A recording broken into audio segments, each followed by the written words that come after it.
ఈ దినాన దేవుని వాక్యం విషయంలో ఒక కొంత ఆలోచన విధానం కలిగి ఉండాలని, లేదా దేవుని వాక్యం పట్ల నీ ఆలోచన విధానం ఎలా ఉంది?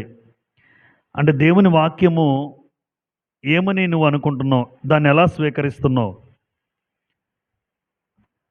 దేవుని వాక్యము ఏ రీతిగా మనము స్వీకరిస్తున్నామో ఒకసారి ఈరోజు మనందరము ఆలోచన చేద్దాం. ఎందుకంటే గ్రంథములో దేవుని వాక్యాన్ని రకరకాలుగా ఆలోచన కలిగిన వాళ్ళు మనకు కనబడతారు. అందులో ఇశ్రాయేలీలు, యూదులు, అలాగే భక్తులు, ప్రవక్తలైన ఇర్మియా గారు, ఎహెజ్కేలు గారు కూడా వారి జీవితంలో దేవుని వాక్యం విషయంలో ఎటువంటి ఆలోచన కలిగి ఉన్నారో ఈరోజు మనం ఆలోచన చేద్దాం. కనుక దేవుని వాక్యము ఎటువంటిది?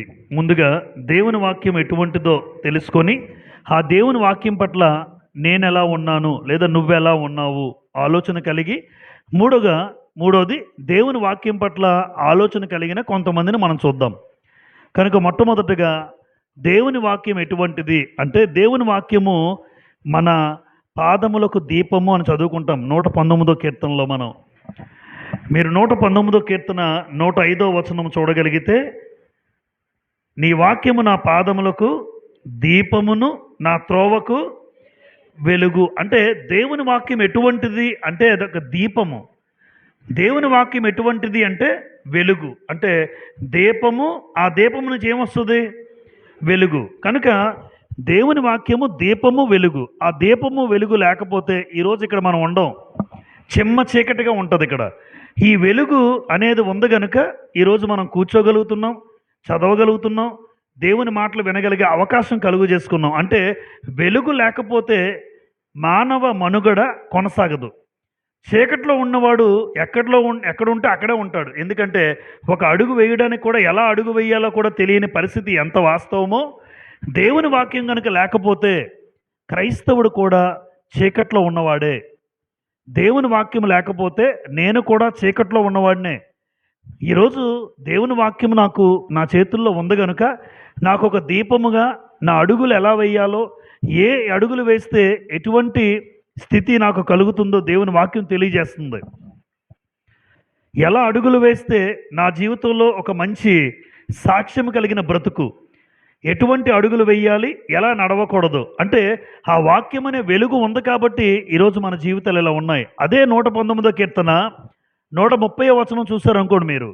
119, 130లో నీ వాక్యము వెల్లడి అగుట తోడనే వెలుగు కలుగును, అవి తెలివి లేని వారికి. అంటే తెలివి లేనోడికి కూడా తెలివి కలిగించేది ఏది అంటే దేవుని వాక్యం తెలివి కలిగించును అన్నాడు. కనుక దేవుని వాక్యం వెల్లడి అగుట తోడనే వెలుగు కలుగును అన్నాడు. ఆ వెలుగులో తెలివి లేని వారికి ఏం కలుగుతుంది?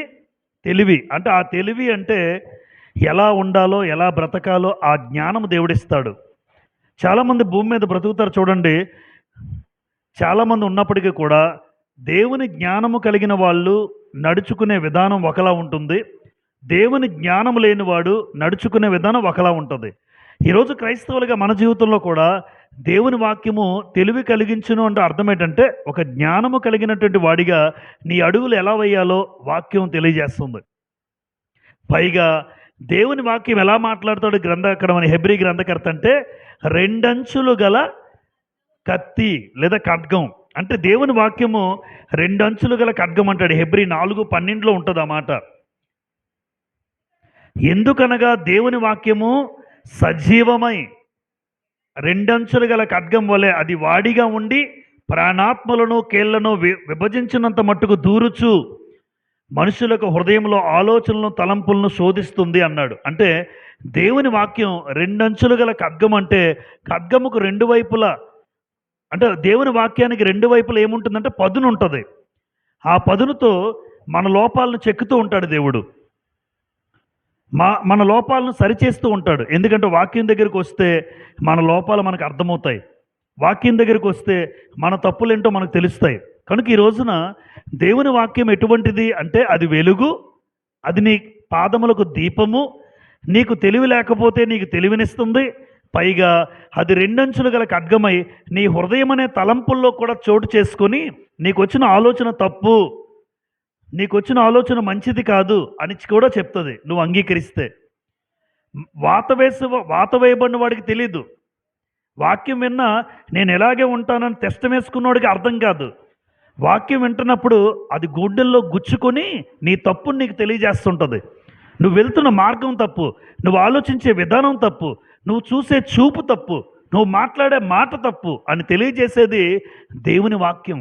కనుక దేవుని వాక్యం ఎటువంటిది? ఇన్ని కార్యక్రమాలు ఉన్నాయి.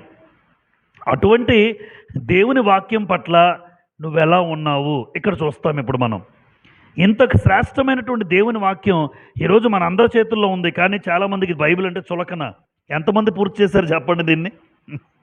ఎంతమంది దేవుని వాక్యం కంప్లీట్ చేస్తుంటారు? ఓవరాల్గా ఎన్నిసార్లు చేస్తుంటారు దీన్ని? సుమారుగా దేవుని వాక్యాన్ని నేను 20 సార్లు చదివాను గ్రంథాన్ని. 20 సార్లు కంప్లీటెడ్గా ఇప్పటి వరకు. నా 10 సంవత్సరాలు, సుమారు 9 సంవత్సరాల ఈ బైబిల్ యొక్క నేను దేవుని తెలుసుకున్న తర్వాత 20 సార్లు దేవుని గ్రంథాన్ని పూర్తి చేశాను. సుమారుగా ఎక్కువ చదివి ఉండొచ్చు, కానీ నాకు జ్ఞాపకం ఉండే 20 సార్లు అయితే దీన్ని నేను పూర్తి చేశాను. అది కూడా స్పీడ్గా చదవను. ఆ 20 సార్లు చదివింది కూడా ఆ వాక్యం పట్ల గ్రహింపు కలిగి ముందుకెళ్ళాలి. అసలు ఏ గ్రంథంలో ఏం రాశాడు, ఏమిచ్చారు, దేవుడు మనకి ఏం తెలియజేయాలనుకుంటున్నాడు. ఒక యెషయా గ్రంథం చదివితే అందులో ఏముంది చెప్పాలి. ఒక ఇర్మియా గ్రంథం చదివితే అందులో ఏముంది. ఒక ఎహెజ్కేలు గ్రంథం చదివితే దేని గురించి ఉద్దేశంతో రాశాడు అన్న విషయం గ్రహించి చదవాలి. మనం వాక్యం చదువుతాం, కానీ అందులో ఏముందో చదవం. అది ఏ ఉద్దేశంతో దేవుడు రాశాడో, ఎందుకోసం రాశాడో అక్కడ నన్ను నేను పెట్టుకొని చదువుకుంటాను. నా క్యారెక్టర్ పెట్టుకొని చదువుకోవాలి. అప్పుడు ఆ వాక్యం నీ మనసులోకి వస్తుంది. అక్కడ వేరే వ్యక్తి ఇశ్రాయేలుకి రాశాడని చదవకూడదు, ఇశ్రాయేలుకే. కానీ ఇశ్రాయేలు చేసిన పనిని బట్టి రాశాడు. అక్కడ నువ్వే ఉంటే ఏం చేస్తావు, వాళ్ళు ఎలా స్వీకరించారు, నువ్వు వాక్యం పట్ల ఎలా ప్రవర్తిస్తున్నావు అని నన్ను నేను పెట్టుకొని చదివితే గ్రంథం అద్భుతంగా అర్థమవుతుంది. కనుక దేవుని వాక్యం పట్ల నువ్వు ఎలా ఉన్నావు? నెంబర్ 1, మనసు సిద్ధపరుచుకున్నావా? 2, దేవుని వాక్యం పట్ల సంతోషం ఉందా? 3, దేవుని వాక్యమును గ్రహిస్తున్నావా అని 3 ప్రశ్నలు. ఈ మొట్టమొదటి 2 ప్రశ్నలు ఒక వాక్యంలో మనకు కనబడతాయి. ఇర్మియా గ్రంథం తెరుద్దాం అందరం. ఇర్మియా గ్రంథం 6వ అధ్యాయములో, ఇర్మియా గ్రంథం 6వ అధ్యాయములో 10వ వచనములో ఈ 2 ప్రశ్నలు మనకు కనబడతాయి. ఒకసారి ఇర్మియా గ్రంథం 6వ అధ్యాయం 10వ వచనం చదువుతున్నాను చూడండి. విందురని నేను ఎవరితో మాట్లాడేదను, ఎవరికి సాక్ష్యం ఇచ్చేదను, వారు వినుటకు తమ మనస్సు సిద్ధపరచుకొనరు. అంటే కన్ఫర్మ్ చేశాడు దేవుడు. ఇశ్రాయేలు ఏమి సిద్ధపరచుకోరు? వినడానికి మనసు లేదు. సింపుల్గా మనకు అర్థం కావడానికి. అంటే దేవుని వాక్యం అంటే వద్దు, దేవుని వాక్యం అంటే వద్దు. మా ఇంటి కబుర్లు ఎవరైనా చెప్పాలంటే ఇది అంటారు, చెవి చాట్లు అవుతుంది. మరి దేవుని వాక్యం వద్దు, మేము వినం. మనసు సిద్ధపరచుకోరు. తర్వాత గనుక వినలేక పోయిరి. ఇదిగో వారు యెహోవా వాక్యమందు సంతోషము లేని వారై, అబ్బా, దాన్ని తృణీకరింతురు అని రాశాడు. ఇక్కడ తృణీకరింతురు అనే మాట గుర్తుపెట్టుకోండి. మరొక చోట కూడా ఈ తృణీకరింతురు అనే మాట వస్తుంది. ఇక్కడ ఏమన్నారు ఒకసారి చూడండమ్మా. వినడానికి ఏమి లేదు, మనస్సు లేదు. దేవుని వాక్యం వినడానికి మనసు లేదు. ఇప్పుడు మనసుంటే ఏమంటాం? ఒక సామెత, మనసుంటే అంటే ఇప్పుడు చూడండి, మీకు ఇష్టం అనుకోండి, ఎంత కష్టమైనా వెళ్ళిపోతారు, ఎంత దూరమైనా వెళ్తారు నాకు తెలిసి. ఇప్పుడు నీకు అది ఇష్టం, నీ జీవితంలో జరగాలి అని నువ్వు బలంగా నీ కోరిక ఉందనుకోండి, మీరు ఎంత కష్టంలో ఉన్నా, ఎంత బాధలో ఉన్నా, అది ఎంత దూరమైనా వెళ్ళిపోతావు. ఎందుకంటే అది జరగాలి, అది నువ్వు పొందుకోవాలి అన్న ఉద్దేశం. అలాంటప్పుడు మనసుంటే దాని మీద ఎంతైనా నువ్వు వెళ్తావు. ఈరోజు దేవుని వాక్యం పట్ల మనసుంటే ఖచ్చితంగా నువ్వు ఇక్కడ ఉంటావు. దేవుని వాక్యం వినాలని మనసు నీకుంటే ఖచ్చితంగా నీవు దేవుని పట్ల అటువంటి ఆలోచన ఉంటే ఇంట్లో ఉండాలనిపించదు, టీవీ చూడాలని అనిపించదు, లేనిపోని కబుర్లు ఇంటి దగ్గర ఆడుకోవాలనిపించదు. ఎవరో వచ్చారు వాళ్ళతో కాసేపు గడుపుదాం అని అనిపించదు. ఎందుకు అంటే దేవుని వాక్యం పట్ల నువ్వు ఎలా ఉన్నావు అంటే ఇశ్రాయేల్ అట మనసు సిద్ధపరచుకోలేదు అన్నాడు దేవుడు. ఎప్పుడైతే మనసు సిద్ధపరచుకోలేదో వారు వింటారా వినరా? అక్కడ రాశారు మనసు సిద్ధపరచుకొనరు గనుక వినలేకపోయిరి. ఇప్పుడు వినాలంటే ఏముండాలమ్మా? మనసు సిద్ధంగా ఉండాలి. టీచర్ చెప్పిన పాఠం వినాలంటే ముందు ఆడు కాన్సన్ట్రేటెడ్గా మనం మాట వినాలి. మాట వినకుండా అటు ఇటు అటు ఇటు అంటే అసలు ఆడు మనసు బాగోలేదని అర్థం. ఏమైందిరా అని అడిగే అనుకోండి, ఇంట్లో మా అమ్మ నాన్న కొట్టుకున్నారు అంటాడు. అప్పుడు వాస్తవం వచ్చింది బయటికి. ఓహో అందుకే వీడి మనసు బాగోలేదు, ఇంట్లో గొడవ అయింది, అందుకోసం వీడి పాఠం సరిగ్గా వింటలేదు క్లాసులోనే. చూసారా? అంటే మనసు ఎక్కడెక్కడో తిరుగుతుంది వాడు ఆలోచన. ఏమరా ఇలా జరిగిందంటే చెప్తున్నాడు గత వారంలో జరిగిన సంఘటన స్కూల్లో. ఏరా అలాగున్నావు, ఎప్పుడు అలా లేవు నువ్వు, బోర్డు మీద పాఠం చెప్తుంటే నువ్వేంట్రా అటుపక్క ఇటుపక్క తిరుగుతున్నావు, డల్గా ఉన్నావు అంటే ఇంట్లో గొడవ అయింది సార్. దానికి ఒక కారణం చెప్పాడు. ఈరోజు మనం కూడా 1,00,000 కారణాలు చెప్పి ఒకవేళ దేవుని వాక్యానికి ఎప్పుడు దూరం కాకండి. ఎందుకంటే నీ మనసు దేవుని వాక్యం వినేటప్పుడు ముందు వాక్యం పట్ల ఆసక్తి ఉండాలి, వాక్యం వినే మనసు ఉండాలి. ఆ మనసును మనం ఏం చేయాలంటే సిద్ధపరచుకోవాలి. ఈరోజు ఏ వాక్యం దేవుడు మాట్లాడుతాడు అన్న మనసు సిద్ధం చేసుకోవాలి. రేపు ఉదయం 5 గంటలకి ప్రార్థనలో దేవుడు ఏ వాక్యం మాట్లాడుతాడు మనసు సిద్ధం చేసుకోవాలి. ఆరాధన వస్తుంది, ఏం మాట్లాడుతాడు దేవుడు అని ఎవరైతే మనసు సిద్ధపరచుకొని ఇక్కడికి వస్తారో వాళ్ళు వింటారు. తప్పదు ఏదో ఆలోచనలతో రకరకాల ఉద్దేశాలతో ఒకవేళ తప్పనిసరి పరిస్థితుల్లో ఎవరైనా వస్తే వాక్యం పట్ల మనసు సిద్ధపరచుకోకుండా వస్తే వాళ్ళు కూడా వినరు. అందుకే ఇక్కడ దేవుడు వాక్యం పట్ల మనసు సిద్ధపరచుకోవాలి, అప్పుడే వినగలరు.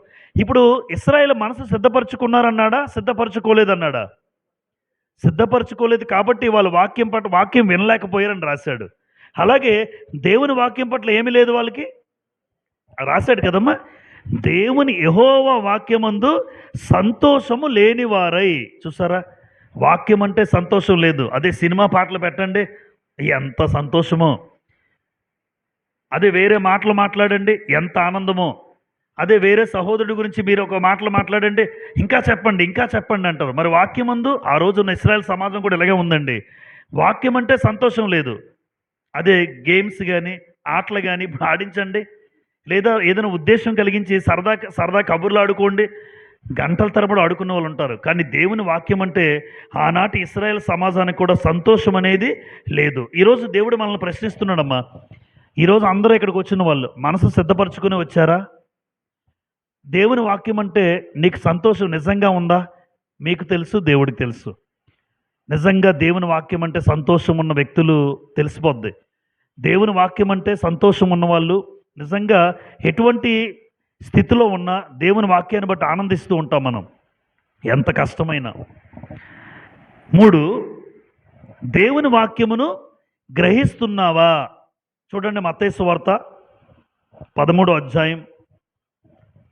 మత్తయి సువార్త 13వ అధ్యాయంలో ప్రభువైన యేసు ఇలా మాట్లాడుతూ ఉంటారు. మత్తయి సువార్త 13వ అధ్యాయం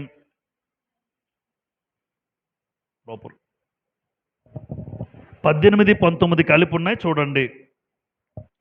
విత్తువాని గూర్చిన ఉపమాన భావము వినుడి. ఎవడైనను రాజ్యమును గూర్చిన వాక్యము వినియు, ఆమె ఏం చేశాడు?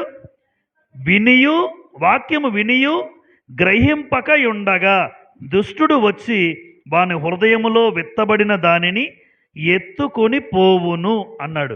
అంటే ఎవరైతే వాక్యం పట్ల మనసుతో వినాలని ఉద్దేశంతో ఎవరైతే రారో, ఏదో క్యాజువల్గా వచ్చి వెళ్ళిపోతూ ఉంటారో అని ఎవరైతే ఉంటారో అటువంటి వారి విషయంలో వాక్యాన్ని దేవుడు ఎత్తుకొని పోతాడట. క్షమించండి, వాక్యాన్ని అపవాది ఎత్తుకొని పోతాడు. దేవుడేమో విత్తుతున్నాడు, అపవాదేమో ఎత్తుకొని పోతున్నాడు. ఇప్పుడు దేవుడు నా ద్వారా నా స్వరము ద్వారా, ఇదొక బోర్ అనుకుంటే, ఈ స్వరము ద్వారా దేవుడు వాక్యం మాట్లాడుతుంటే ఎవరైతే ఆ వాక్యం విని కూడా ఎవరైతే గ్రహించరో అటువంటి వారి దగ్గరే పక్కన కూర్చుంటాడు. మీకు కనబడ్డు. మనం అనుకుంటాం ఎవరో ఉన్నారనుకుంటాం, ఉన్నాడు, మన పక్కనే ఉంటాడు. నిన్ను వినకుండా చేస్తుంటాడు. కొంతమంది అందుకే మాట్లాడుకుంటుంటారు వెనకతల ఆరాధన టైంలో చూస్తుంటాం. వాళ్ళు మాట్లాడుకుంటూ వాక్యం అవుతుంటే మాట్లాడుతున్నాడంటే అపవాది అనమాట పక్కనున్నాడు. వాళ్ళకి ఎవరో తెలియదు మనకి. అపవాది. అందుకే నీకు వాక్యం వినకుండా అక్కడ కబుర్లు ఆడుకుంటుంటారు కొంతమంది వెనక వైపు కొన్ని సందర్భాలలో.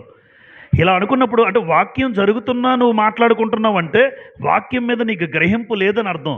ఎప్పుడైతే నీకు గ్రహింపు లేదో అపవాది నీకున్న వాక్యం కూడా విత్తబడిన వాక్యాన్ని ఎత్తుకొని పోతాడు. అందుకే వాక్యం అటువంటి వ్యక్తుల హృదయాల్లో ఏమవదు, ఫలించదు. అక్కడే 22వ వచనం లేదా 23 చదువుదాం. మంచి నేలను విత్తబడిన వాడు 13:23 వాక్యము విని ఏం చేస్తాడు, వాక్యం వింటాడు, గ్రహించువాడు అట్టివారు సఫలులై అన్నాడు. అంటే వాక్యం విని కొంతమంది ఏం చేస్తారు, సంఘాల్లో ఉంటారు, అటువంటి వారు ఉంటారు. చూడండి, 2 రకాల గుంపులమ్మ. వాక్యం విని గ్రహించేవారు ఉంటారు, వాక్యం విని గ్రహించలేని వారు ఉంటారు. ఇక్కడ దేవుడు మనల్ని అడుగుతున్నాడు, దేవుని వాక్యం పట్ల ఎలా ఉన్నావు అంటే దేవుని వాక్యమును గ్రహిస్తున్నావా? గ్రహించడము అంటే అర్థం ఏంటంటే ఈరోజు దేవుడు ఇప్పుడు వాక్యం చెప్పాడమ్మా. ఎంతమంది దేవుడి వాక్యం ప్రకారం నడుచుతున్నారు చెప్పండి? ఎంతమంది దేవుని వాక్యానికి విధేయత చూపిస్తున్నారు ఆలోచించండి. దేవుని వాక్యం వినడం వేరు, దేవుని వాక్యం గ్రహించడం వేరు. వినడం అందరూ వింటారు, కానీ గ్రహించే వాళ్ళు కొంతమందే. ఇప్పుడు పిలువబడిన వారు అనేకులు, ఏర్పరచబడిన వారు ఏమన్నారు? మత్తయి సువార్త 22:14 ఉంటుంది ఆ వచనం. మత్తయి 22:14 ఉన్నటువంటి ఆ వాక్యం పట్ల భావన ఏంటంటే పిలువబడిన వారు అనేకులు. ఇప్పుడు పిలువబడిన వారు అందరూ కూడా ఏం చేస్తారంటే వింటారు. మరి ఏర్పరచబడిన వారు ఏమన్నారు అంటే ఆ కొందరే గ్రహించేవారు. దానికి వ్యత్యాసం అది.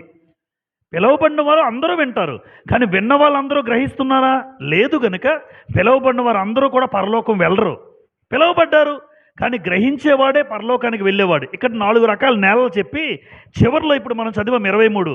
అది ఏ నేల అంటే అది మంచి నేల. అక్కడ మంచి నేలలో ఎవడు ఉంటాడంటే వాక్యం విని దాని ప్రకారం జీవించేవాడు, గ్రహించేవాడు ఉంటాడు.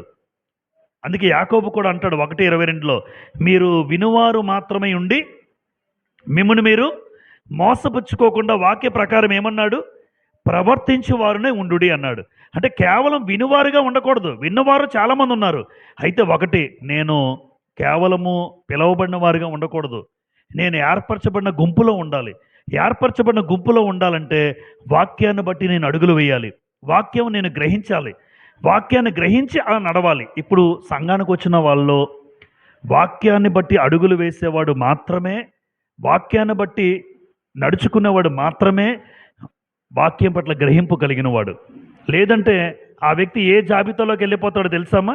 కేవలం విన్నాడంతే, ఏమి లేదు, గ్రహింపు లేదు. మత్తయి సువార్త 7:24 కూడా యేసుప్రభు అంటారు, కాబట్టి ఈ నా మాటలు విని వాటి ప్రకారం చేయి ప్రతివాడు బండ మీద తన ఇల్లు కట్టుకున్న బుద్ధిమంతుని పోలి ఉండును అంటాడు.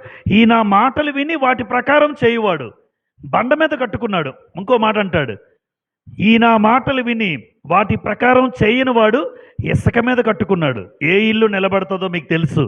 బండ మీద ఒకడు కట్టుకున్నాడు. ఆ బండ మీద కట్టుకున్నాడు ఎలా పోల్చాడు యేసుప్రభు అంటే మాటలు విని వదిలేదు, ఆ విన్న మాటలు బట్టి నడుచుకున్నాడు. అలా నడుచుకున్న వాడిని యేసుప్రభు ఏమన్నాడంటే నువ్వు బండ మీద కట్టుకున్నావురా అన్నాడు. ఇంకో వ్యక్తి కూడా సంఘానికి వచ్చాడు, వాడు విన్నాడు, కానీ ఆ మాటల ప్రకారం ఎప్పుడైతే నడవలేదో వాళ్ళని చూపించి ఏమన్నాడంటే నువ్వు ఇసుక మీద కట్టుకున్నావు అన్నాడు. ఏ ఇల్లు నిలబడుతుంది? బండ మీద ఇల్లు. మరి ఈరోజు ఈ మాటలు వింటున్న మనలో ఎంతమంది హృదయపూర్వకంగా మీరు గుండెల మీద చేయి వేసుకొని చెప్పండి, నా ఇల్లు బండ మీద కట్టుకున్నానా ఇసుకలో కట్టుకున్నానా? మీకు అర్థమవుతుంది. బండ మీద కట్టుకుంటే సేఫ్, ఇసుకలో కట్టుకుంటే మాత్రం ప్రమాదం. ప్రమాదం. ఆలోచన చేయండి. కనుక మనసు సిద్ధపరచుకోవాలి. 2, దేవుని వాక్యం పట్ల నీకు సంతోషం ఉండాలి. 3, దేవుని వాక్యాన్ని గ్రహించేవాడిగా ఉండాలి. కేవలం దేవుని వాక్యాన్ని వినేవాడిగా వద్దు. వినేవాళ్ళు కోట్లలో ఉన్నారు, కానీ గ్రహించే వాళ్ళు వేలల్లో ఉంటారు. ఇప్పుడు దేవుని వాక్యం పట్ల ఆలోచన కలిగిన కొంతమందిని చూద్దాం మనం. కొంతమందిని, అందులో జాతులు ఉండొచ్చు, వ్యక్తులు కూడా ఉన్నారు. ఈ 2 జాతులు ఇశ్రాయేలీలు, యూదులు. ఇశ్రాయేలు యూదులు తేడా ఏంటి? ముందు అందరూ ఇశ్రాయేలీలే, తర్వాత ఇశ్రాయేల్ రాజ్యం 2 భాగాలైపోయింది, 2 ముక్కలైపోయింది. 10 గోత్రాలు ఒక పక్క, యూదా బెన్యామీన్ గోత్రాలు మరొక పక్క. ఈ 10 గోత్రాల వారిని ఇశ్రాయేల్ అని పిలిచారు, అది ఉత్తర రాజ్యం అన్నాడు. ఈ రెండు గోత్రాలు యోధా బెన్యామీన్ గోత్రాలని యోధా గోత్రం అన్నాడు, అంటే యోధులు, వారు దక్షిణ రాజ్యం అన్నాడు. కనుక ఈరోజు ఇశ్రాయేలీలు ఏం చేశారో, యూదులు ఏం చేశారో, దేవుని వాక్యం పట్ల వారికి ఉన్న ఆలోచన విధానం చెప్తాను. ఇప్పుడు వాళ్ళకున్న ఆలోచనలో మనం ఎలా ఉన్నామో చెప్తాను. నెంబర్ 1 ఎవరు? యెషయా గ్రంథం, యెషయా గ్రంథం 5వ అధ్యాయం. యెషయా గ్రంథం 5వ అధ్యాయం తెరవండి. 24వ వచనము. సైన్యములకు అధిపతియగు యెహోవా యొక్క ధర్మశాస్త్రమును నిర్లక్ష్య పెట్టుదురు, ఇశ్రాయేలు యొక్క పరిశుద్ధ దేవుని వాక్కును, ఇందాక ఒక మాట అన్నాను నేను, తృణీకరించెదురు. ఇర్మియా గ్రంథంలో ఏం చెప్పాను ఇక్కడ? మనసు సిద్ధపరచుకోరు, దేవుని వాక్యం పట్ల సంతోషము లేదు, వారు దేవుని వాక్యాన్ని ఏం చేశారు? ఇక్కడ కూడా సేమ్ ఇశ్రాయేలు ఏం చేశారు? ఇప్పుడు చూసారా, ధర్మశాస్త్రాన్ని ఏం చేశారు? యెహోవా యొక్క ధర్మశాస్త్రమును నిర్లక్ష్య పెట్టుదురు, ఇశ్రాయేలు యొక్క పరిశుద్ధ దేవుని వాక్కును తృణీకరించుదురు. ఆ రెండు మాటలు మీరు అబ్జర్వ్ చేయండి. ఒకటి నిర్లక్ష్యం, రెండు తృణీకరించడం. నిర్లక్ష్యం, తృణీకరించడం, నిర్లక్ష్యం, తృణీకరించడం. మీ మాటలు ఏమైనా బాగున్నాయా? నిర్లక్ష్యం. బండి మీద వెళ్ళినవాడు నిర్లక్ష్యంగా బండి నడుపుతాడా? నువ్వు నడుపు చూడు ఒకసారి. ఏముందిలే అని చెప్పి రోడ్డు మీద వెళ్తున్నావు, ఇలా వెళ్తా వెళ్ళు, ఇలా వెళ్ళొచ్చు కదా. అప్పుడు ఎలా వెళ్తాడు? ఒళ్ళు దగ్గర పెట్టుకుని వెళ్తాడు, అవునా? ఒళ్ళు దగ్గర పెట్టుకుని కావాలని ఎవడో గుద్దుదామని ఎవడో అనుకుని వెళ్ళడు. నాకు తెలిసి ఎదురుగా లారీ వస్తుంది, వెళ్ళి గుద్దుదాం అనుకుని ఎవరో అనుకోండు. పొరపాటున యాక్సిడెంట్స్ జరుగుతున్నాయి, కరెక్టే. కానీ నాకు తెలిసి వాహనం నడిపే ఎవరైనా నిర్లక్ష్యంగా నడపరు. కొంతమంది తాగినోడు నడిపితే నడపాలి. స్పృహలో ఉన్నవాడు ఎవడో కూడా కావాలని యాక్సిడెంట్ జరగాలని ఎవడో వెళ్ళడు నాకు తెలిసి. నిర్లక్ష్యముతో ఉంటే ప్రమాదము అన్నది ఎంత వాస్తవమో, దేవుని వాక్యం పట్ల ఎవరైతే నిర్లక్ష్యం చూపుతున్నారో వాళ్ళ ఆత్మకు కూడా అంతే ప్రమాదం. ఎందుకంటే వాళ్ళ ఆత్మలు వెళ్ళేది నరకానికి. ఇక్కడ ప్రాణం పోతుంది భూమి మీద. నిర్లక్ష్యంగా బండి నడిపిన వాడు మహా అయితే యాక్సిడెంట్ అయ్యి ఏమైనా విరిగిపోవచ్చు, లేదా ప్రాణమే పోవచ్చు. కానీ నిర్లక్ష్యంగా దేవుని వాక్యం పట్ల ఉంటే వాడు ఆత్మ నరకానికే, అది ఇంకా ప్రమాదం. మహా అయితే ఇక్కడ ప్రాణం గిలగిలగిలగిల కొట్టుకొని ఒక అరగంటలో చచ్చిపోతాడేమో, ఒకవేళ అయితే. ఒక అరగంటలో ప్రాణం విలువే, కాదంటం లేదు నేను. కానీ ఆ బాధ నీకు అరగంటే. కానీ యుగయుగాలు దేవుని వాక్యాన్ని ఎవరైతే నిర్లక్ష్య పెట్టాడో యుగయుగాలు యాతన పడతాడు. అది ఎక్కువ, ఇది ఎక్కువ. మీరు ఆలోచించండి. అందుకే ఇశ్రాయేలు ఏం చేశారంటే దేవుని వాక్కును నిర్లక్ష్య పెట్టారు. యెహోవా ధర్మశాస్త్రాన్ని నిర్లక్ష్య పెట్టి దేవుని వాక్కును తృణీకరించారట. అంటే మాకు అవసరం లేదని చెప్పడం. ఇప్పుడు అడుగుతున్నాను, మనం ఒకవేళ దేవుని వాక్యం పట్ల అలాగే ఉన్నామా? వాక్యం అందుతున్నా ఎంతమంది నిర్లక్ష్యం చూపించట్లేదు చెప్పండి? ఎంతమంది వస్తున్నారు వాక్యం వినడానికి? ఒకవేళ ఇప్పుడు వాక్యం అందుతున్నా నిర్లక్ష్యం ఉంది అంటే, రాలేకపోతున్నాం అంటే అది నిర్లక్ష్యమే అంటాడు దేవుడు. నిర్లక్ష్యం. ఎందుకంటే అందుతున్నా నువ్వు దగ్గరికి వెళ్ళలేకపోతున్నావు, స్వీకరించలేకపోతున్నావు అంటే, అవకాశం ఉన్నా నువ్వు వెళ్ళలేకపోతున్నావు అంటే అది నిర్లక్ష్యం అంటాడు దేవుడు. అవకాశం లేనిది పక్కన పెట్టండి, వారి గురించి నేను మాట్లాడలే. అవకాశం ఉన్నా నువ్వు రావడం లేదంటే అది నిర్లక్ష్యమే, గుర్తుపెట్టుకోండి ఎవరైనా. ఆరోగ్యం బాగున్నా నువ్వు రావట్లేదంటే అది నిర్లక్ష్యమే. ఖచ్చితంగా దేవుడు అడుగుతాడు ఒక రోజున, ఏంటి అనారోగ్యం ఉంటే నేను రాలేను, మీరు రాలేరు, అది కూడా సమస్యే కాదు. బాగోలేదు, రాలేకపోయాం, లేవలేకపోతున్నాం, నీరసంగా ఉంది, వెరీ గుడ్, తప్పేమీ లేదు. కాళ్ళు చేతులు ఆడుతున్నాయి, ఆరోగ్యంగా ఉన్నావు, అయినా సరే అవకాశం కూడా ఉంది. పోనీ ఏమైనా షిఫ్ట్ డ్యూటీలా కాదు.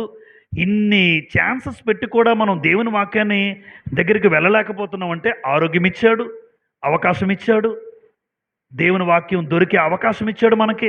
అయినా సరే నిర్లక్ష్యం చేసేవాళ్ళు లేరా? ఆనాటి ఇశ్రాయేలు కూడా నిర్లక్ష్య పెట్టారు.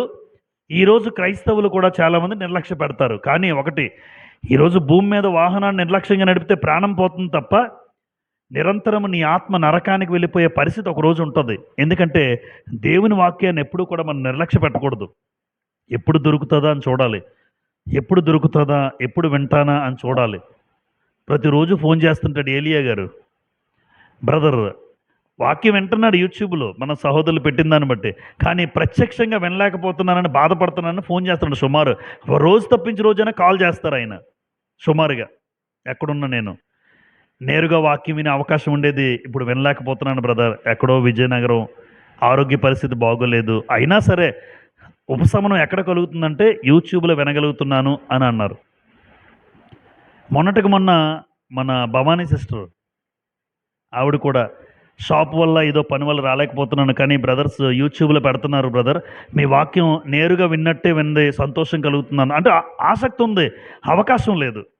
కొన్ని సందర్భాల్లో వాళ్ళ యొక్క జీవితాలను పోషించుకునే పరిస్థితుల్లో కొంతమంది రాలేకపోవచ్చు, కానీ ఎలాగైనా సద్వినియోగం చేసుకుంటున్నాం అన్న మాట దేవుడు విన్నాడు, దేవుడు చూస్తాడు. అంటే మనం ఆలోచన విధానం చూడండి, నిర్లక్ష్యం అయితే లేదు. అవకాశం ఉండి రాలేని వాళ్ళ గురించి చెప్తున్నాను. అవకాశం ఉండి, ఆరోగ్యం ఉండి, ఏ ఇబ్బంది లేకుండా ఇంటి దగ్గర మాత్రం దయచేసి ఉండకండి. అది దేవుడు నిర్లక్ష్యంగానే చూస్తాడు. ఎందుకంటే ఇది ఎంత దూరం అమ్మా, మన సంఘం కాదు. 2, అది ఇశ్రాయేల్ చేసిన పరిస్థితి. 2, ఎవరు? అపోస్తుల కార్యములు 13వ అధ్యాయం, కొత్త నిబంధన. అపోస్తుల కార్యములు 13వ అధ్యాయం 46 చదువుదాం చూడండి. అపోస్తుల కార్యములు 13:46లో పౌలు బర్నబా ఇద్దరు కూడా వాక్యాన్ని ప్రకటిస్తూ ఉండగా, అప్పుడు పౌలును బర్నబాయు ధైర్యముగా ఇట్లనిరి, దేవుని వాక్యము మొదట మీకు చెప్పుట ఆవశ్యకమే, అయినను మీరు దేన్ని త్రోసేశారు? దేవుని వాక్యాన్ని. ఒక మనిషిని తోసేస్తారు చూసారా? తోసేయడం అంటే అమ్మ విలువ ఇచ్చినట్ట, విలువ లేనట్ట. ఇప్పుడు ఒక వ్యక్తి మధ్యలోకి వచ్చాడండి, ఏదో మాట్లాడదామని అని చెప్పి ఆ వ్యక్తిని తోసేసావంటే ఆ వ్యక్తిని గౌరవించావా, లేదంటే విలువ లేనివాడిగా ఎంచావా? విలువ లేనిగా ఉంచితేనే మనం తోసేస్తాం. నువ్వే చెప్పాలో, గొప్ప చెప్పావులే అంటాం కదా. ఆ వ్యక్తిని తోసేస్తాం అంటే నువ్వు చెప్పక్కర్లేదు, నువ్వు మాకు అవసరం లేదు, నీకంత విలువ లేదు అని తోసేసినట్టు. ఇప్పుడు ఇక్కడ ఏం చేశారు వీళ్ళు? మీరు దానిని త్రోసివేసి మిమ్మును మీరే నిత్య జీవమునకు అపాత్రులుగా ఎంచుకొనుచున్నారు. చూసారమ్మా, అక్కడ ఏమన్నారంటే పౌలు బర్నబా యూదుల దగ్గరికి వచ్చారు. మొట్టమొదటిగా వాక్యం ఎవరికి చెప్పాలని ఇష్టపడ్డారు అమ్మ? ఎవరికి? యూదులకే. యూదుల దగ్గరికి వచ్చి అయ్యా మీకు వాక్యం చెప్తామండి అన్నారు. వద్దు, మాకొద్దు అని, మీరేం మాకు చెప్పక్కర్లేదు, మాకేం వాక్యం అవసరం లేదు అన్నట్టుగా మాట్లాడారు. అది కాదు, దేవుని పిల్లలు మీరు, యూదులు, దేవుడు మిమ్మల్ని ఏర్పాటు చేసుకున్నాడు, అన్యులు కాదు కదా. అన్యులు వేరు, యూదులు. అలా ఇశ్రాయేల్ అంటే యూదులు అంటే దేవుని ప్రజలు. అలాంటి దేవుని ప్రజలుగా పిలువబడినటువంటి యూదుల దగ్గరికి వెళ్ళి పౌలు బర్నబా వాక్యం చెప్తానంటే మాకు వద్దండి అని తోసేశారట. వాక్యాన్ని త్రోసేస్తే వాళ్ళు ఏమన్నారంటే, వాక్యాన్ని త్రోసేస్తున్నారంటే ఏం జరుగుతుందో తెలుసా? ఆ తర్వాత మిమ్మును మీరే వద్దొద్దు, మిమ్మును మీరే త్రోసివేసి, తర్వాత చూడండి, మిమ్మును మీరే నిత్య జీవమునకు అపాత్రులు. అమ్మ, అపాత్రులు అంటే అర్థం ఏంటి? పాత్రులు, అపాత్రులు. సత్యము అసత్యం అంటారు కదమ్మా. సత్యం అంటే తెలుసు మీకు, అసత్యం అంటే అబద్ధం ఆడడం. సత్యము కాదు. ఎలాగైతే రెండు ఆపోజిట్, పాత్రులు అంటే అర్హుడు, అపాత్రుడు అంటే అర్హుడు కాడు. అంటే దేనికి అర్హుడు కాడని చెప్తాడు ఇక్కడ? నిత్య జీవానికి అపాత్రులు. ఎవరు? ఎవరైతే దేవుని వాక్యాన్ని త్రోసివేశారో, దేవుని వాక్యం మాకొద్దు అని పౌలు బర్నబాతో మాట్లాడారో అటువంటి వారు యూదులైతే, ఆ యూదులు వాళ్ళ గురించి ఉద్దేశించి ఏమంటున్నారంటే, పౌలు బర్నబా మీరు దేవుని వాక్యాన్ని కాదు త్రోసేస్తుంది, నిత్య జీవం మీకు వద్దు, అందుకే తోసేస్తారు. ఎందుకు? దేవుని వాక్యమే మీకు నిత్యత్వం ఇచ్చేది. అలాంటి నిత్యత్వం ఇచ్చే దేవుని వాక్యాన్ని మీరు ఏం చేశారు? త్రోసివేసిరి, మాకొద్దు అన్నారు. ఈరోజు మనం ఎలా ఉన్నాం? దేవుని వాక్యాన్ని త్రోసివేసేవాడిగా ఉన్నావా? దేవుని వాక్యాన్ని గుండెల్లో దాచుకునేవాడిగా ఉన్నావా? దేవుని వాక్యాన్ని అవసరం లేదన్నట్టుగా చూస్తున్నావా? దేవుని వాక్యం మా హృదయంలో ఉంచుకునేవాడిగా ఉన్నామా? నీ వాక్యము నా పాదములకు దీపం అన్నారు. అలాగే నేను నీ ఎదుట పాపము చేయకుండానట్లు, అక్కడ ఒక మాట ఉంటుంది, 119:11 ఉంటుంది. నేను నీ ఎదుట అంటే దేవుని ఎదుట పాపము చేయకుండా నా హృదయములో నీ వాక్యము ఉంచుకున్నాను. కొన్ని మాటలు 119వ కీర్తన తెరుస్తారా? లేదంటే ఒక్క నిమిషం, సారీ, అపోస్తుల కార్యముల్లోనే 13:48 మీకు చూపించాలి. వాస్తవానికి ఆ మాట కూడా చదువుకుని వెళ్దాం దయచేసి. అపోస్తుల కార్యాలు 13:48 చూడండి. ఇప్పుడు అన్యజనులు ఆ మాట విని సంతోషించి దేవుని వాక్యమును మహిమ పరచిరి మరియు నిత్య జీవమునకు నిర్ణయింపబడిన వారందరూ విశ్వసించిరి. అమ్మాకుడు మాట చూసారా? ఇక్కడ రెండు యూదులు ఉన్నారు, ఇంకొకరు ఎవరున్నారు పక్కనే కిందన? అన్యులు ఉన్నారు. యూదులేమో వాక్యాన్ని ఏం చేశారు? త్రోసేశారు. ఇక్కడ 48లో అన్యజనులు ఆ మాట విని సంతోషించి దేవుని వాక్యాన్ని ఏం చేశారు అంటే, అన్యులేమో దేవుని వాక్యాన్ని గౌరవించి స్వీకరిస్తే, యూదులు దేవుని పిల్లలుగా పిలువబడుతున్నటువంటి యూదులు దేవుని వాక్యాన్ని త్రోసేశారు. చూసారా? అందుకే చూడండి, పుట్టు క్రైస్తవులు అంటాడు ఏమీ రాదు. పుట్టు క్రైస్తవులు కనీసం ప్రార్థన కూడా రాదా? రాదు. మరి మీరు పుట్టు క్రైస్తవులు కదా, పుట్టు క్రైస్తవులే ఏవి రాని వాళ్ళుగా మిగిలిపోతారు. మధ్య మధ్యలో వచ్చిన వాళ్ళు మనలాంటి వాళ్ళు ఉంటారు చూసారా? మనమే కొంచెం దేవుని వాక్యాన్ని కొంతమేరకు నేర్చుకోగలం. పుట్టు క్రైస్తవులు అంటారు ఏ పుస్తకం ఎక్కడుందో ఎత్తుక్కుంటున్నారు. మొన్న ఒక ఆయన చూశాను నేను, మీరు ట్రైనింగ్స్కి ఎక్కడెక్క ఆయా ప్రాంతాలకు వెళ్తుంటాను కదా, ఆయన బై బర్త్ అట. అంటే తల్లిదండ్రులు ఏమై ఉండాలి? ఏమై ఉండాలి? క్రైస్తవులు అయి ఉండాలి. ఎందుకంటే అతను పుట్టుకతోనే ఏమిటి? క్రైస్తవుడు. అంటే తల్లిదండ్రులు కూడా క్రైస్తవులే. ఇప్పుడు పుస్తకం తెరవమంటే ఒక పుస్తకం పేరు లోకాసు వార్త అంటే ఇక్కడ ఎత్తుకుంటాడు పాత నిబంధనలోని. ఇంకా భయంకరమైన మాట చెప్పమంటారా? ఇండెక్స్ చూస్తున్నాడండి. ఇండెక్స్ చూస్తున్నాడు అంటే అది ఎంతకీ పాత నిబంధనలో ఉందా కొత్త నిబంధన? లోకాసు వార్త అన్నట్టు చూస్తున్నాడు. ఇక్కడ లేదు, ఓకే ఉంది. ఏ నిబంధన?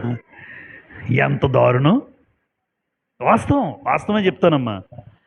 మరలా పుట్టు క్రైస్తవులు, బై బర్త్ నేను క్రైస్తవుడిని, వెరీ గుడ్. కానీ గ్రంథంలో ఏ పుస్తకం ఎక్కడుందో కూడా కనీసం తెలీదా? పోనీ ఏదో మనకు వాక్యం తెలియకపోవచ్చు, లోపల పుస్తకాల పేర్లు కూడా తెలియకపోతే అంత దయనీయమైన పరిస్థితుల్లో క్రైస్తవులు ఎవరు ఉండకూడదు. దయచేసి చదువుకోలేని వాళ్ళు మినహాయించండి. కనీసం చదువు వచ్చిన వాళ్ళైనా గ్రంథం మీద అవగాహన లేకపోతే ఎలా చెప్పండి? ఇంకొక వ్యక్తి గురించి మీకు చెప్పాను. యాకోబు అనగానే ఎక్కడ తెలుస్తున్నాడు? యాకోబు రాసిన పత్రిక అన్నాడు. ఈయన ఎక్కడున్నాడు తెలుసమ్మా? పాత నిబంధనలు ఎత్తుకుంటున్నాడు యాకోబు రాసిన పత్రిక. యాకోబు రాసిన పత్రిక ఎక్కడ ఉంటుంది? కొత్త నిబంధనలో ఎక్కడో చివరిలో ఉంటుంది అక్కడ మనకి. కానీ యాకోబు అదేంటండి, యాకోబు పాత నిబంధనలో యాకోబు ఉన్నాడు కదా అంటే ఎలా వెళ్ళిపోయాడంటే చూసారా? అబ్రహాము కుమారుడు ఇస్సాకు, యాకోబు. అక్కడ అది గుర్తుంది, ఎప్పుడో ఎవరో చెప్పారట. అబ్రహాం కుమారుడు ఇస్సాకు, ఇస్సాకు కుమారుడు యాకోబు. ఆ యాకోబు పత్రిక కాదు ఇది, కొత్త నిబంధనలో ఉంటుంది. యాకోబు ఈయన యాకోబు రాసిన పత్రిక అని చెప్పాడు, పాత నిబంధన వెతికేస్తున్నాడు. అలాంటి పరిస్థితులు కూడా ఉన్నాయి. దయచేసి మనకు కానీ మన పిల్లలకు కానీ అటువంటి పరిస్థితి రాకూడదు క్రైస్తవ సమాజంలో. ఎందుకు అంటే దేవుని వాక్యాన్ని త్రోసేశారు, కానీ అన్యులు ఏం చేశారు? వాళ్ళు స్వీకరించారు. దేవుని వాక్యాన్ని ఏం చేశారు? మహిమ పరచిరి. 3 ఇర్మియా, ఎహెజ్కేలు ఇద్దరు జీవితాలు చెప్పి ముగిస్తాను నేను. ఇర్మియా గారు దేవుని వాక్యం పట్ల ఎటువంటి ఆలోచన కలిగి ఉన్నారో ఇర్మియా గ్రంథం 15వ అధ్యాయం తెరవండి. చివరిగా 2 వచనాలు. ఇర్మియా గ్రంథం 15వ అధ్యాయం. ఇర్మియా 15వ అధ్యాయం చూడండి, 16వ వచనం. ఇర్మియా 15:16. నీ మాటలు నాకు దొరకగా నేను వాటిని భుజించి తిని, సైన్యములకు అధిపతివగు యెహోవా దేవా నీ పేరు నాకు పెట్టబడెను గనుక నీ మాటలు నాకు సంతోషమును నా హృదయమునకు ఆనందమును కలుగజేయుచున్నవి. దేవుని వాక్యం, దేవుని మాటలు. ఇర్మియా గారిని పిలిచి, ఇర్మియా గారు దేవుని వాక్యం మీకు ఎలా ఉంటుందని మీరు అడిగితే ఆయన ఇదే చెప్తాడు. దేవుని మాటలు ఉన్నాయి చూడండి, నేను తినేసాను అంటున్నాడు, భుజించేశాడట. అంటే ఎంత తిన్నాడో అంటే వాస్తవానికి తిండి గురించి చెప్పట్లే, ఎంత చదవకపోతే వాక్యాన్ని తిన్నాడని చెప్తాడు ఆయన. నేను దేవుని వాక్యాన్ని తినేశాను అన్నాడు. అక్కడ అన్నాడు చూసారా, నీ మాటలు నాకు దొరకగా నేను వాటిని ఏం చేశాడు? భుజించి తిని. అంటే ఆహారముగా తీసుకున్నాడు దేవుని వాక్యాన్ని. ఆహారముగా ఎంత తీసుకున్నాడో చూడండి. దేవుని వాక్యం తిన్నాడట. ఒక ప్రవక్త అలా ఉన్నాడండి. ఈరోజు కనీసం దేవుని వాక్యం దొరుకుతున్న ఈ తిండి అయితే చూసుకుంటున్నాం. ఆ తిండి ఎన్ని గంటలకు భోజనాలు పెడతారు? ఇది తింటావా? ఇది కాదు, ముందు అది తింటాం, మాకు అదే కావాలి. ఎంత ఎక్కువ తిన్నా అంత తింటాం. ఇది అవసరం లేదు. కొంతమంది భోజనాల కోసం వచ్చేవాళ్ళు ఉంటారు అక్కడక్కడ, రేర్ కేసెస్ లేండి. అలాంటి వాళ్ళు తక్కువ మంది ఉంటారు. కానీ అలాంటి వాళ్ళు లేరు కదా, లేకపోలేదని చెప్పలేము. ఉన్నాయి అంటే ఒకలా ఉంటుంది పరిస్థితి. కానీ దేవుని వాక్యం పట్ల సంతోషంతో వచ్చిన వాళ్ళు ఎంతమంది? భోజనం ఉన్నా లేకపోయినా ఏదో ఒకటి. ఎందుకంటే భోజనం తిన్నది ఉండిపోద్దాయండి చెప్పండి? దేవుని వాక్యం ఉండిపోద్ది. దేవుని వాక్యం నీలో ఉంటుంది. భోజనం ఇంటికి వెళ్ళిన తర్వాత కాసేపట్లో వెళ్ళిపోద్ది. కానీ దేవుని వాక్యం వెళ్ళదు. నీ హృదయంలో ఉండిపోయి నీ జీవితాన్ని మార్పు చేస్తుంది. ఇప్పుడు తిన్న ఆహారం బయటికి వెళ్ళిపోద్ది. వాక్యం అలా కాదు కదా. అందుకే ఇర్మియా ఏమంటాడంటే, వాక్యాన్ని నీ మాటలు నాకు దొరికితే తిన్నాడట. తర్వాత నీ మాటలు నాకు సంతోషమును, నా హృదయమునకు ఆనందం. ఇది ఇర్మియా గారి భావన. ఈరోజు మనం ఇలా చెప్పగలమమ్మా, దేవుని వాక్యం అంటే నాకు చాలా సంతోషం, అయ్యా నీ వాక్యం అంటే నాకు ఆనందం, నీ వాక్యం వింటుంటే ఎంత ఆనందం కలుగుతుందో, ఎంత సంతోషం కలుగుతుందో అని అనుకునే వాళ్ళు ఎంతమంది ఉంటాం మనలో ఒకవేళ. కనుక ఇర్మియా గారి జీవితం చూడండి. ఈయన తిన్నాడు కదా, ఈయన తిన్నాడట. ఏం తిన్నాడు అమ్మ? ఎహెజ్కేలు కూడా ఏం తిన్నాడు తెలుసా? ఈయన కూడా గ్రంథాన్ని తిన్నట్టుగా రాసుంది గ్రంథంలో. చివరిగా ఎహెజ్కేలు గ్రంథం 3వ అధ్యాయం మొదటి 3 వచనాలు చదువుదాం చివరిగా. మరియు ఆయన నాతో ఇలాగూ సెలవిచ్చెను, నరపుత్రుడా, నీకు కనబడిన దానిని భక్షించుము, ఈ గ్రంథమును భక్షించి ఇశ్రాయేలు నొద్దకు పోయి వారికి ప్రకటన చేయుము. 2, నేను నోరు తెరువగా ఆయన ఆ గ్రంథము నాకు తినిపించి, నరపుత్రుడా, నేనిచ్చుచున్న ఈ గ్రంథమును ఆహారముగా తీసుకొని దానితో నీ కడుపు నింపుకొనుమని నాతో సెలవీయగా, నేను దాన్ని భక్షించి తిని అది నా నోటికి తేనె వలె మధురముగా ఉండెను. ఇక్కడ కూడా ఎహెజ్కేలు గారి జీవితంలో ఏం కనబడుతుందంటే, దేవుడు ప్రత్యక్షత చూపించాడు, నరపుత్రుడా అని పిలిచాడు. అంటే ఎహెజ్కేలు గారికి ఉన్న బిరుదేంటి? నరపుత్రుడా అని పిలిచాడు. నరపుత్రుడా అనగానే, అగో నీకు కనబడుతున్న ఆ గ్రంథాన్ని తిను, నీకు కనబడుతున్న ఆ గ్రంథాన్ని భక్షించు, తిని నువ్వు ఇశ్రాయేలుకి ప్రకటించు. అంటే ఏమో వాక్యం తెలిస్తేనే కదా చెప్పగలం. వాక్యం తెలిస్తేనే. ఒక ప్రవక్తగా కంప్లీట్గా నువ్వు గ్రంథం మీద అవగాహన ఉండాలి. నీకు గ్రంథము కంప్లీట్గా నీకు తెలియాలి. అందుకే నువ్వు ముందు బాగా తిను. నువ్వు బాగా తింటే, చూడండి, బాగా తింటే కష్టపడదు. బాగా తినరా, చాలా పని ఉందో చేయాలంటారు. గట్టిగా తిను, ఎందుకంటే ఎక్కువ పని చేయాలి. ఎక్కువ పని, దేవుని పరిచర్య బాగా బలంగా చేయాలి అంటే గ్రంథం మీద అవగాహన ఉండాలి, గ్రంథం మీద పట్టుండాలి, గ్రంథమును బాగా లోతుగా తెలియాలి. అప్పుడే గ్రంథాన్ని చక్కగా వివరించగలం, చక్కగా బోధించగలం.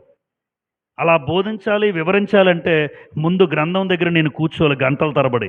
అలా కూర్చుంటే కానీ గ్రంథం నాకు రాదు, గ్రంథం పట్ల అవగాహన రాదు, ఏది ఎక్కడుందో తెలీదు. అందుకే ఎహెజ్కేలు ఆహారముగా భుజించాడు. అయితే అది నోటికి ఎలా ఉందన్నాడు?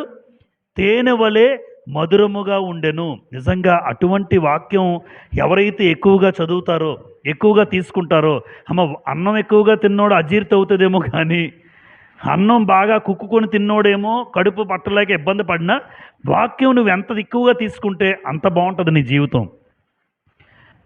ఆహారం గురించి ప్రాక్టికల్గా కాదు, ఇది ఎక్కువగా తినలేము, ఎంత తిన్నా నీకు బాధే, నీకు ఉపశమం, లేదంటే నడవలేము స్థితిలో, అమ్మయ్యా ఏం తగ్గించుకోవచ్చు కదా కొంచెం, లేదు తినాలి, కొంచెం తగ్గితే బాగుంటుంది, లేదు తినాలి, సరే తినేసావు, ఆరగించుకోలేకపోతున్నాడు, నడవలేకపోతున్నాడు, లేవలేడు, ఇటువంటి పరిస్థితులు. కానీ వాక్యం దగ్గరికి వచ్చేసరికి అలా ఉండదు. నువ్వు ఎంత ఎక్కువగా తీసుకున్నా నీ జీవితంలో డైజెస్ట్ అవుతుంది, నీ జీవితం మారుతుంది, అది నీ నోటికి తేనెలాగా ఉంటుంది, నీ జీవితం అంతా మధురంగానే ఉంటుంది. వాక్యం లేనివాడి జీవితం చేదు, వాక్యం ఉన్నవాడి జీవితం మధురం, తేనెలాగా. ఈరోజు దేవుని వాక్యం పట్ల నీ ఆలోచన ఎలా ఉంది? ఈయనకేమో ఈయన భుజిస్తాడట, ఈయన తినేస్తాడు. ఇర్మియా గారు లాంటి, ఎహెజ్కేలు లాంటి జీవితాలు ఈరోజు కనబడతారంటారమ్మా? అలాంటి వాళ్ళు చాలా తక్కువ మంది ఉండొచ్చు, లేరు అంటలేదు నేను. ఇర్మియా గారు వాక్యాన్ని దొరికితే తింటాడు, దొరికిన ఎప్పుడు వాక్యం కోసం ఎదురు చూస్తూ ఉంటాడు అనమాట. ఎహెజ్కేలు వాక్యం పట్ల అంత ఆసక్తి, దాన్ని భోజనంగా స్వీకరిస్తున్నారంటే చూడండి. ఈరోజు దేవుని వాక్యం మన జీవితాల్లో కూడా ఇశ్రాయేలు నిర్లక్ష్య పెట్టారు, యూదులు త్రోసేశారు, కానీ ఇర్మియా, యెహెజ్కేలు ఎవరైతే ప్రవక్తలుగా కనబడుతున్నారో ఈరోజు వీరి ప్లేస్లో మనం ఏం పెట్టుకోవాలంటే క్రైస్తవుడిని నేను. ఈరోజు నేను ఒక క్రైస్తవుడిని. నేను కూడా దేవుని వాక్యం పట్ల ఆసక్తి ఉండాలి. సంవత్సరానికి ఒకసారైనా పూర్తి చేయగలరమ్మా కదా? సంవత్సరానికి ఒకసారైనా మనం గ్రంథాన్ని పూర్తి చేయగలం తలుచుకుంటే. చదవండి దేవుని వాక్యం. మీరు ఎంతగా చదివితే అంతగా మీ యొక్క మెదడులోని ఉద్దేశాలు మారుతాయి, మన తలంపులు మారుతాయి, మన ఆలోచన విధానం మారుతుంది, మన ప్రవర్తన మారుతుంది, మన జీవిత విధానమే మారిపోద్ది కంప్లీట్గా. ఎలా ఉండేవాడు ఎలా అయిపోయాడు అని అంటున్నారు నన్ను చూసి. అలా ఏదో ఏడుస్తున్నారా బాధపడుతున్నాడు కొంతమంది కుటుంబంలో.